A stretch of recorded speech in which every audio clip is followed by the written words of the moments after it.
పెట్టాలి అని అంటే విద్యుత్తుతో పాటు నీరు కూడా అవసరము అని. మరి కృష్ణానది నుంచి నీటిని తరలించాలన్నా యాదాద్రి పవర్ ప్రాజెక్టు నుంచి మనము పవర్ కనెక్షన్స్ తీసుకోవాలన్నా ఈరోజు తెలంగాణ రాష్ట్రానికి పోర్టు లేదు. దేశంలో ఏకైక రాష్ట్రం పోర్టు లేని రాష్ట్రం తెలంగాణ రాష్ట్రం. మరి ఈరోజు పోర్ట్ కనెక్టివిటీ ఉంటేనే మ్యానుఫ్యాక్చరింగ్ యూనిట్ ఇండస్ట్రీస్ వస్తాయి. దానికి అందుకే మచిలీపట్నం పోర్ట్కి డైరెక్ట్గా భారత్ ఫ్యూచర్ సిటీ నుంచి 12 lane express highway with controlled access with railway కనెక్టివిటీతో ఈరోజు కేంద్ర ప్రభుత్వం నుంచి మనం అనుమతులు అడిగినాం. ఇలాంటి అభివృద్ధి జరగాలంటే పక్క రాష్ట్రంతో కూడా మనకు సయోధ్య ఉండాలి, పక్క రాష్ట్ర సహకారం కూడా ఉండాలి. పక్క రాష్ట్ర సహకారం లేకుండా సయోధ్య లేకుండా మచిలీపట్నం పోర్టు కానీ కృష్ణపట్నం పోర్టు కానీ పోర్ట్ కనెక్టివిటీ తెలంగాణ రాష్ట్రానికి రాదు. తెలంగాణ రాష్ట్రానికి పోర్ట్ కనెక్టివిటీ రావాలంటే పక్క రాష్ట్ర సహకారం ఉండాలి. అదేవిధంగా పక్క రాష్ట్రానికి కూడా అమరావతి అభివృద్ధి చెందాలంటే హైదరాబాద్ సహకారం ఉండాలి. నగరం అభివృద్ధి జరగాలంటే భవనాలు కడితే సరిపోదు. భవనాలలో వచ్చే పరిశ్రమలు సాంకేతిక నైపుణ్యం ఉన్న సిబ్బంది కూడా అవసరం. వాళ్ళు హైదరాబాద్ నగరంలో ఉన్నారు. అందుకే రెండు రాష్ట్రాలు ఇచ్చిపుచ్చుకునే ధోరణిలో ముందుకు వెళ్ళాలి. పక్క రాష్ట్రంతో తప్పకుండా చర్చలు కొనసాగుతాయి. పక్క రాష్ట్రాలతో వివాదాలు పెట్టుకోవాలన్న ఆలోచన మాకు లేదు.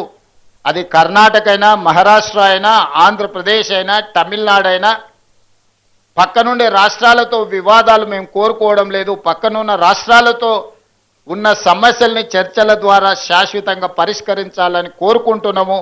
పక్క రాష్ట్రాలను కూడా ఒక అడుగు ముందుకు వేయండి. మీరు సానుకూలంగా ఒక అడుగు ముందుకు వేస్తే 10 అడుగులు ముందుకు వేసే తత్వం తెలంగాణ ప్రజలలో, తెలంగాణ రక్తంలో ఉన్నది. సంపూర్ణంగా మేము సమస్యల పరిష్కారం కోసం ముందుకు వస్తామని తెలియజేస్తూ మరొక్కసారి పరిశ్రమను స్థాపించిన యంగ్ ఎంటర్‌ప్రెన్యూర్స్ని ఈరోజు నేను మనస్ఫూర్తిగా అభినందిస్తున్నా. ప్రభుత్వం వైపు నుంచి సంపూర్ణమైన సహకారం ఉంటుంది. రేపటి భవిష్యత్ నగరమే భారత్ ఫ్యూచర్ సిటీ. రంగారెడ్డి జిల్లా మహేశ్వరం రాజేంద్రనగర్ ప్రాంతంలో ఒక అద్భుతమైన నగరం రాబోతుంది. రేపటి భవిష్యత్తులో ప్రతిష్టగా గొప్పగా ఇప్పుడున్న దాంట్లో మీరు ఎక్కడుంటారంటే జూబ్లీ హిల్స్లో ఉంటున్నామని పెద్ద పెద్ద వాళ్ళు చెప్పుకుంటుంటారు. అదొక స్టేటస్ సింబల్ లాగా రాబోయే 10 ఇయర్స్లో భారత్ ఫ్యూచర్ సిటీలో ఉంటున్నామని చెప్పుకోవడం ఒక స్టేటస్ సింబల్గా మారుతుంది. ఈ ప్రాంతంలో ఉన్న రైతులకు అగ్వకు భూములు అమ్ముకోకండి. మీ భూముల విలువ తొందరలోనే పెరుగుతుంది. అదే సమయంలో అభివృద్ధి కూడా సహకరించండి. అభివృద్ధికి సహకరించకపోతే ఈ ప్రాంతంలో అభివృద్ధి రాదు.